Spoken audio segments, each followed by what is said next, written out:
keys to the Israeli Premier League. Deshaun Thomas going to Airborne for the Jam. Let me see this again. Did he throw it in?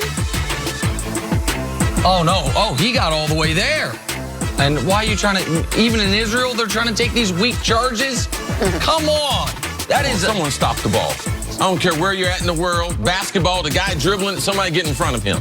Yeah, but don't get in front of him right when he's taking off. Then you land on your back like that fella. Back to Game 5 now.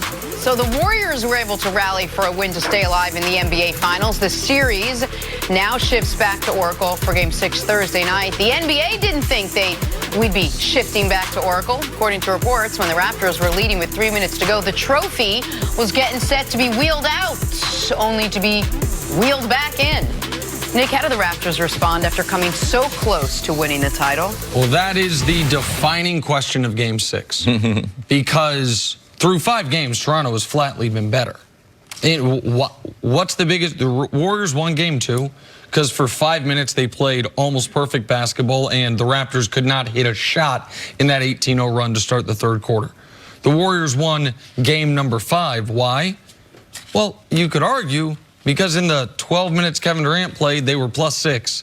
And in the other 36 minutes of the game, they were -5, and that's enough for the 1-point win. And because I thought the Raptors really melted down to a bit. Meltdown might be too strong. In the final 3 minutes, they didn't play their best basketball, and the Warriors played almost perfect offensive basketball, hitting those 3 3-pointers on 3 3-point field goal attempts. But how do you respond to being that close to a title? How do you respond for every player on the Raptors, Kawhi Leonard included, because he's a different place of his career, this being the crowning achievement of your athletic life, and then all of a sudden, you got to go cross-country into that building, a place that even though this year you have had success there, and a lot of teams have had success there, has been a house of horrors in this league for the opposition for a half-decade, and get a win to close it out right then? Or do you have a bit of a hangover from how close you were, and then all of a sudden, all the pressure rests squarely on your shoulders for Game 7? If they can respond to Game 6 like Game 5 didn't happen, they'll be the champions on Friday. Like they will be here Friday morning, they'll be the champions. But if they have a hangover at all, and the Warriors can jump out to a lead and Oracle gets running and Clay and Steph get going, then we could be headed for a Game 7 on Sunday, which I don't think the Raptors want any part in. This is the thing that's funny. And you get into a series, it's amazing how we put more emphasis on what was the last thing that happened. Of course. Unless it was something significant as far as an injury, a person ejected. Like when you look at these teams and you look, we played 5 games, all right? There's 4 quarters of basketball. In those quarters, Toronto has been a better basketball team. Now, I don't know what people saw from a basketball strategy standpoint in game number 5 that they thought that, oh, Golden State got control of this. Golden State shot the ball, unbelievable, 23 pointers, all right? They made 12 more than the Raptors made. Now, you think that they're going to be able to do that in the NBA's final game again? No, they're not going to be able to do that. What about Boogie Cousins? What about Kevon Looney? That center position, you think they got that solved? No, they got huge problems. And if we go back, series number 1, round number 1, Raptors are down to Orlando. Round number 2, they're down to Philadelphia. Round number 3, Eastern Conference Finals, they are down 2-0 to the Milwaukee Bucks. They haven't been down in this series because they've had control of the series. They have dominated the series. It has not changed. And the mystery of Kevin Garnett, Durant, he's not coming back.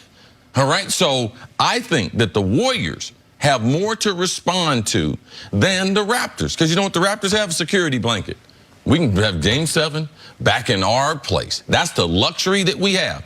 Also, we have the confidence of knowing that we can take this team apart the way we have the last week and a half. I think Toronto gets the win. I believe they celebrate in Oracle. Oracle is shut down with champagne, a lot like the Warriors and how they bragged about how they spilled champagne all in Cleveland's locker room. Back in 2015. Tomorrow night, it's getting ready to happen. And so the reason that, and I agree with a lot of that the Raptors have shown you through 20 quarters. In those 20 quarters, they've won 15 of them, tied 2 of them, and only lost 3. Like, they have been the better team in this series. I understand that part of it entirely. Believe me, I do.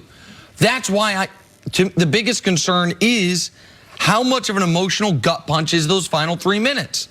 That when Nick Nurse called that timeout, they were wheeling out the trophies. And over the course of those final 3 minutes, the Raptors offense, which had been playing so well, went 1 for 6 and scored 2 points. And the defense, which had done a good job throughout the series of staying attached, gave Steph and Clay good looks. And do you have a hangover from that? We saw the closest facsimile to this would have been the Ray Allen shot in Game 6, and then the response in Game 7. Spurs did not have a hangover in that game. Spurs came out ready to play. Tim Duncan had a little baby hook shot with 40 seconds left to tie that basketball game. He just missed it. LeBron then goes and hits the jumper, and the Heat are champions. But that team had more championship experience than this one. That team had more guys who had been in that moment at that level than this one, and that team had a coach who knew what the moment was. I think that... So now we're getting back into, that's the same analysis you had before the series started. Right, but see, and we have the luxury of seeing 5 games, but that's the same thing that the public said before game number 1. Absolutely correct. And now we will see how they respond to what I believe to be a emotionally devastating moment. The most level team with the most level player. The thing that we said, the difference between Toronto now, because of Kawhi, they're not emotionally up and down. We saw after they won game number 4, what did Kawhi do? Walk right off the court, just like anything else. We have to be able to give them credit. We can't start creating things. They talked about in the press conference, it takes 4 wins. It doesn't matter how many games, it takes 4 wins. And they're still, same goal. They are 1 win away. And the desperation is in Golden State because they threw out their desperation. That was Kevin Durant. They forced him onto the court in the last game. And there has to be a hangover from that.